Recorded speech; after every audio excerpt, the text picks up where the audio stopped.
Attention, attention. This compilation of news reports is biased as hell and should be taken with a grain of salt. Just a grain. Don't be too salty about it. Well, we know what's happening on this upcoming Monday. Leaders from major technology companies such as Elon Musk, Jeff Bezos, and Mark Zuckerberg are planning to attend President-elect Trump's inauguration.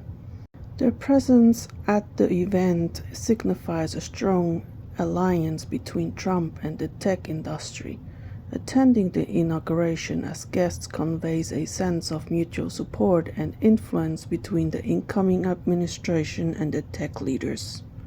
I'm going to say it bluntly, the brown-nosing has long begun. The rich will get richer and the poor will get poorer, and the people closely around Trump definitely will get richer.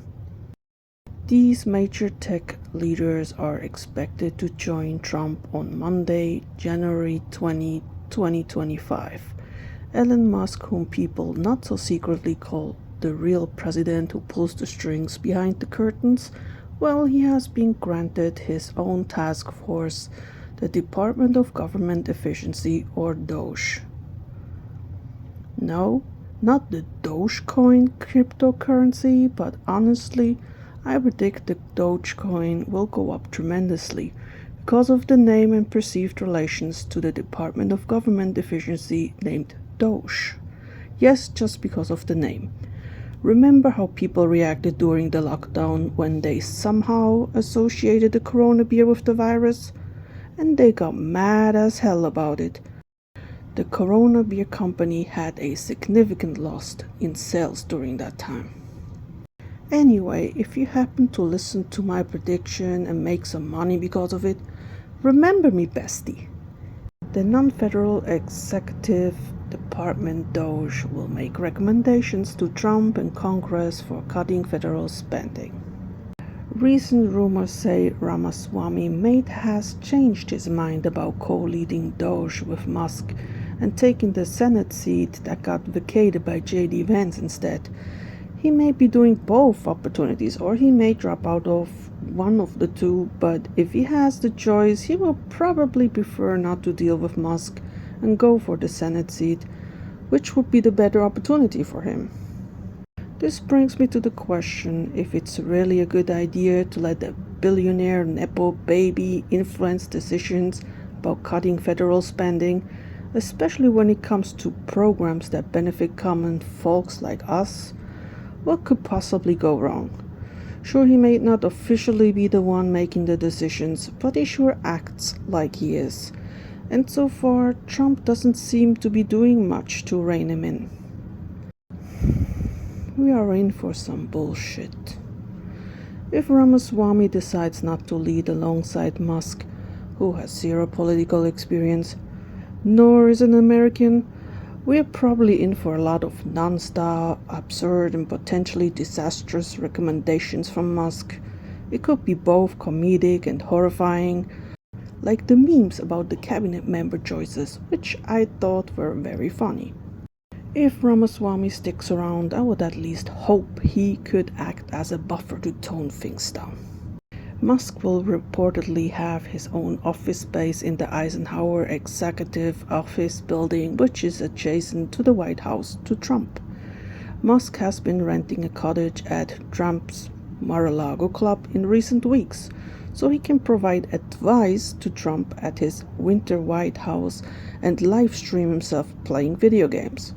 Funny enough, people are calling him out for his high-level hardcore character after he showed difficulties with the core game mechanics during streaming. He's joined Trump for a number of meetings with world leaders and fellow tech leaders. On Wednesday, Musk joined Trump and Vice President-elect J.D. Vance for lunch with Microsoft CEO Satya Nadella and President Brad Smith.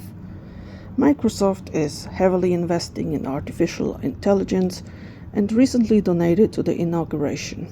Just mentioning that a lot of these tech leaders are heavily investing into AI right now. Let's skip to rumored lizard man Mark Zuckerberg here. Mark Zuckerberg will reportedly be joining Jeff Bezos and Elon Musk at Trump's first speech.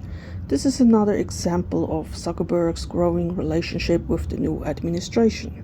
Zuckerberg's company Meta, besides donating to the inaugural fund, has been making changes to strengthen these ties, such as adding Trump ally Dana White to its board of directors and changing its fact-checking process to be more like Elon Musk's approach.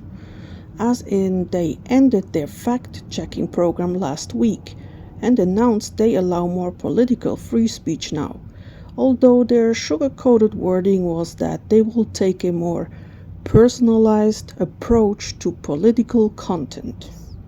I see the not-so-subtle change that's happening here.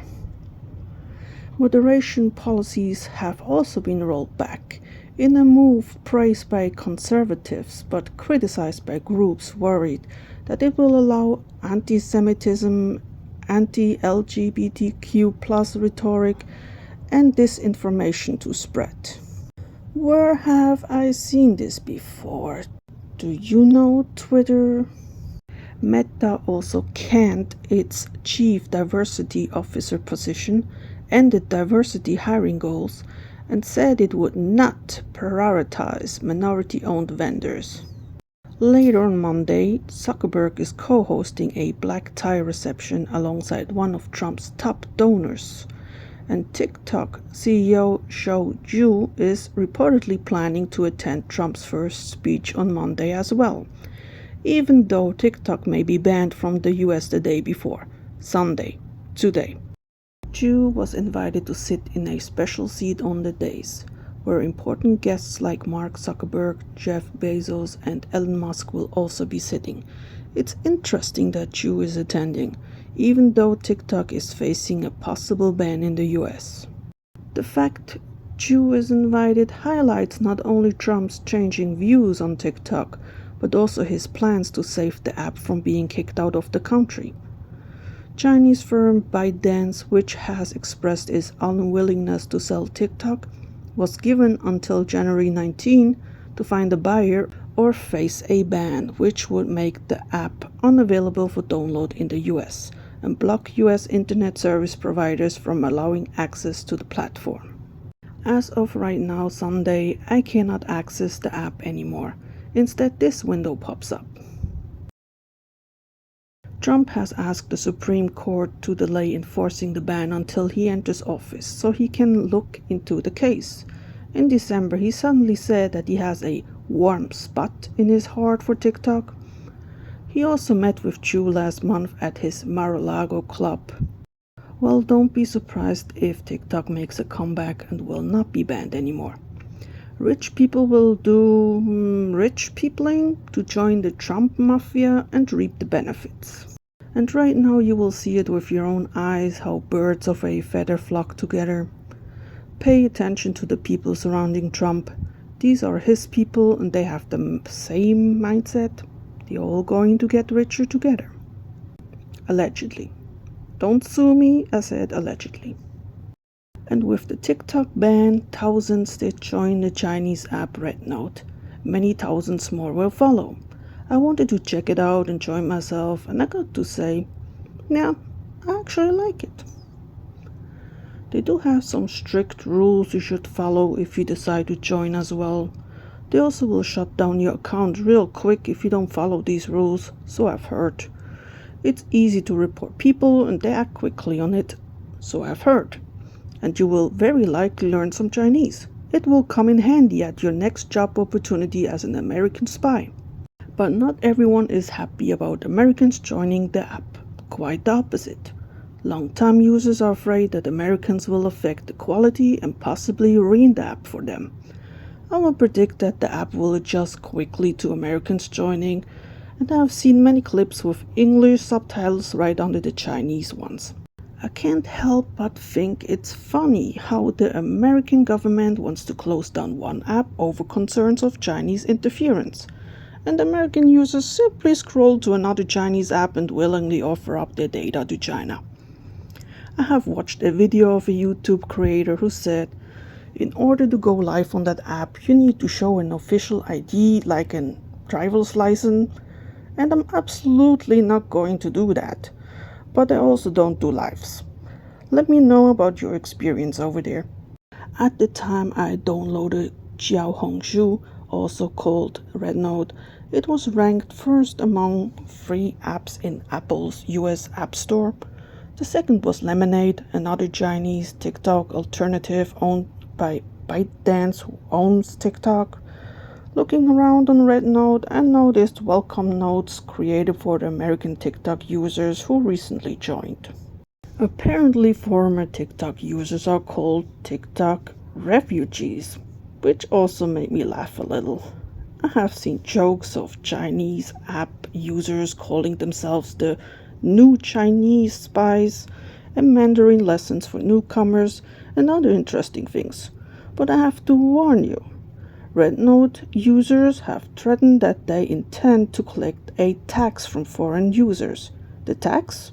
You must share a picture of a cat. It's the cat tax. Yep, that's the vibes. Interesting fact. Duolingo has seen a 216% spike in their US users learning Mandarin. On a personal note, this is my very first video I'm making and editing, and I had another 10 minutes of talk about the Trump Mafia prepared and the shady business they're up to. But then I realized it's already Sunday and I tried to get this out before Monday. And at last, may I talk about Luigi Mangione? Did you see how wildly different the news stations reported on it? It was hard not to notice.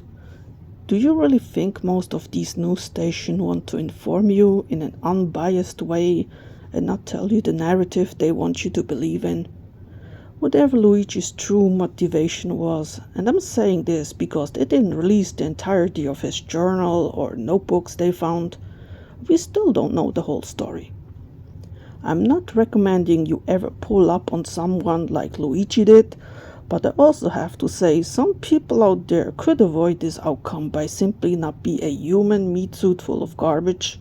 When you're in a position of power and it's your job to help people get their services in times of need, but you choose the money, it can attract consequences. Luigi indeed ruffled some wealthy feathers through entireties of CEO fractions. I've heard the sounds of shaking designer shoes all the way over to my house. I doubt we would have found out what United Healthcare was up to with their systematic refusals of services for people that deserve to get them. At least we wouldn't have found out anytime soon. Luigi did us a service, free of charge, for us at least. Free Luigi.